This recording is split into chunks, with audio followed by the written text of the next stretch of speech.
Good morning, Dave. Thanks for joining us on Winning Ways today. My pleasure. So, you are the latest international school entrant into Singapore. I mean, you're probably about a little over a year now in Singapore? This is our third academic year, yeah. So, how has been the response? I mean, how do you see the whole system of education? I mean, how do you see it unraveling here in Singapore for you? Yeah, look, this is my 13th year in Singapore, and there's been a lot of change in the market. Previously, there was a real shortage of supply, and pretty much schools could do what they want and families turned up, but there have been options. And we were one. There were actually 2 new schools opened 3 years ago, of which we were one. That helped with capacity, and parents now have the option of making a choice of the school that they want for their child, not just simply where they can get in. So the response to us has been really strong.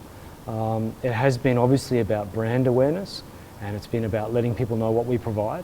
And a lot of it is not about facility, it's certainly about the people that we have working here and our focus on kids, and overall the response has been fantastic. You've been, if I may call, a veteran in the business of education. So how do you see the whole, given the challenges that today parents face, children face, the amount of knowledge or information that's out there, as a person who's involved in the business of education, what are your key challenges and how do you really tackle them?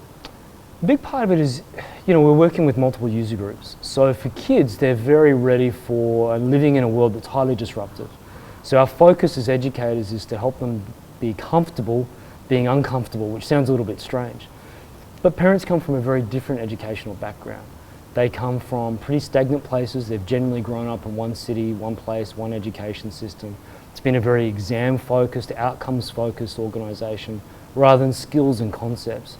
So for a lot of us, it starts with the education of parents.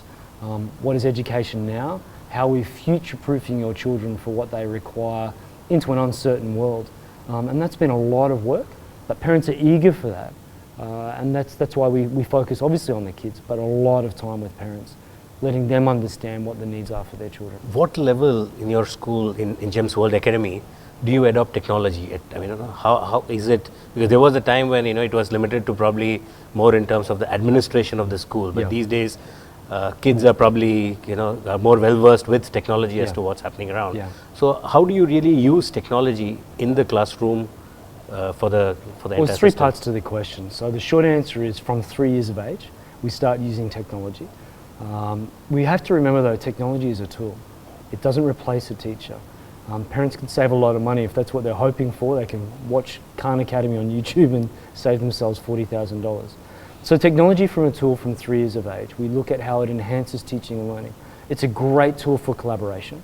It's obviously a great area, platform for getting pure knowledge and quick information. And it allows kids to demonstrate their understanding now in multiple ways. So yes, we still use tests, and yes, we still use exams, but there's a lot now we can do with adaptive learning. So if I give you a really simple example, despite our youthful good looks, there was a time when we were at school, and if we had a teacher, say a math teacher, we'd do a math test, we'd hand in our notebook, and if we had a great teacher in a week's time, we'd get our result. If we had a not so great teacher, it might be a month and a red wine stain. But now with adaptive learning and using platforms, if I'm a teacher, I can create a test that changes depending on the ability of the child. So you might be great at math. You can move through the lower level questions really quickly to get to the higher level questions. I might be weak at math, and really I plateau with my questions. The test stops pretty much where my level is. Most importantly for the teacher and for the student and for the parents, we now have access to this information instantly. So before I even start tomorrow's lesson, I know how you've gone in class, I know how I've gone in class, and I can get ready for that lesson rather than waiting a week or a month or whatever it might be to get information back. And that's what technology allows us to do, is look at learning in different ways and a lot more data-driven education. It gets rid of that subjectivity. We're lucky here, we have great teachers. But unfortunately in the industry, that's not true in all schools. And technology, potentially used well, enables greater consistency and better consistency of standards on day-to-day teaching. And that's what's great about it. Historically, teaching has not been a very acceptable.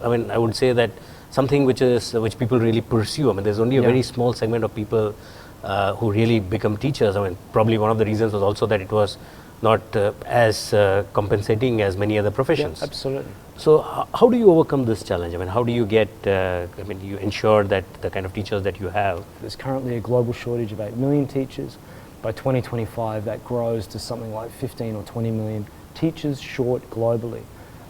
That should be a significant worry for people. Technology is going to be a tool to help bridge that gap. In terms of the quality of teachers, if you look at all the PISA results, there is a reason why a lot of those top 10 countries are there.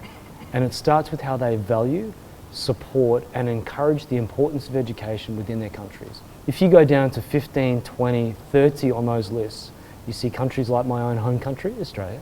You see countries like the US or the UK. And that is because traditionally it has been a very poor industry. It's a job you get when you can't get other jobs. So we need to flip that. And that's the responsibility of governments. If I bring it back to GEMS education and GWA a little bit, we have our philanthropic arm, which is the Vaki Foundation. We sponsor now an event that's in its 4th year called the Global Education and Skills Forum. It is focused purely on bringing decision makers together about raising accessibility and standards of education. The culminating event of that incredible conference is the Global Teacher Prize. $1 million prize, the number sounds awesome, but it's actually about celebrating incredible people that are making the difference in lives of kids around the world. We've had people that have set up schools for Syrian refugees, kids for disadvantaged kids. The people that are on the finalists are incredible. That's what we should be celebrating. And that's what we should be doing all around the world. We do it here because we're lucky, we're in Singapore. But in other parts of the world, that's not the case. And it really does come down to the public and governments and private industry to work together to make that change. Things are changing so fast today. And you are educating children to face life or outside the school, maybe 10 years down the line or whatever, 5 years down the line. How do you prepare kids for a scenario where you don't even know what's going to be out there? There are some fundamentals that will not change. Fundamentals are kids need to be able to communicate, read and write, whatever the language is. Probably an advantage to understand more than one language other than their mother tongue. English is an important language for business.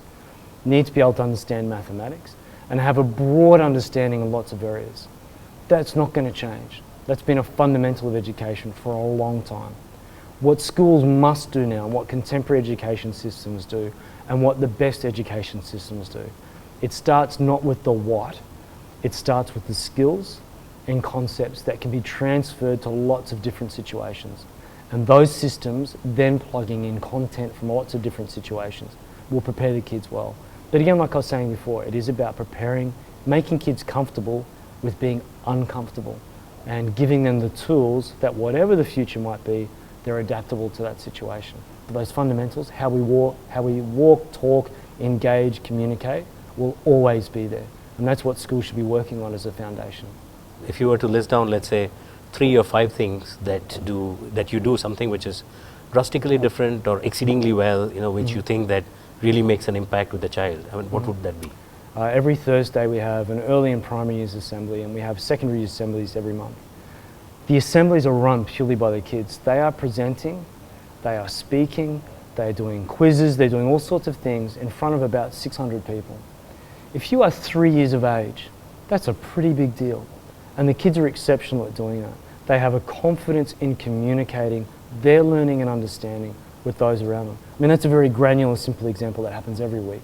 And we have lots of other examples every day. So it's not about the teacher speaking, it's about the kids getting up and doing stuff.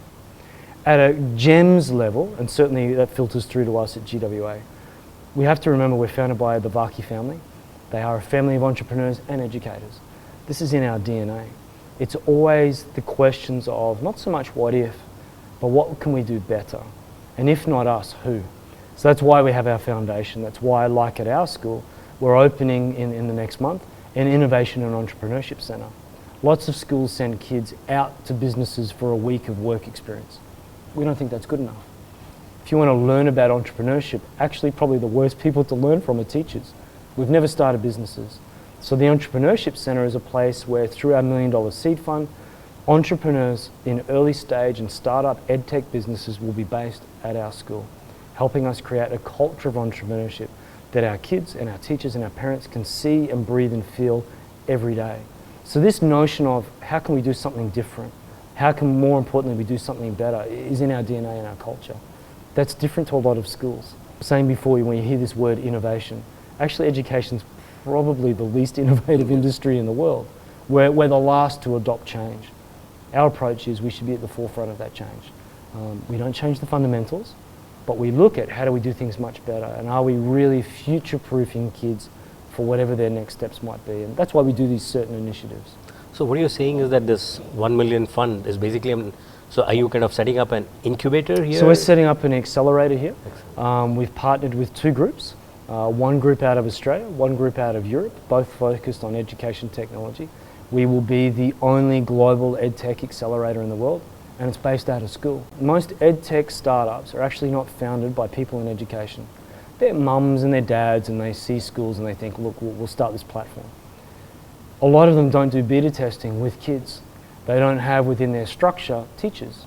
And that's why most EdTech startups, and startups overall, fail pretty quickly. We think we can help success. We're going to give them access to our kids. We're going to give them access to our teachers. Great interaction and startups, startup culture and conversations. And if the platforms are truly great, then we'll use it. We'll buy it. We'll be a stakeholder in it. And I think this is a cycle of engagement with startups that no one else has thought about. I think it's incredibly exciting what we're going to do. So we've done a big renovation on what's already pretty much a new building, and then seed investing. And not just money, it's about us as a company and the community that we have within us really being engaged with these startups and helping them create something that's actually useful for people. That's really wonderful. So accelerator is going to be based only at It's in GWA in Singapore. Yeah. I mean, is there something which already Dubai does? Dubai has a relationship with another accelerator group up there called 1776, and it's very much a collaboration and an innovation discussion. What we're piloting here may very well be a model that we take across other GEM schools. Again, rather than being business separate from schools, certainly there's some management of it and there's some control of it and there's some expectations. But if you want to do something in education, you should be in a school, not sitting in a little shopping mall somewhere having free Starbucks and using their wireless. You need to be at the place where you want to implement things. And that's why it's a very different model. My pleasure. My pleasure.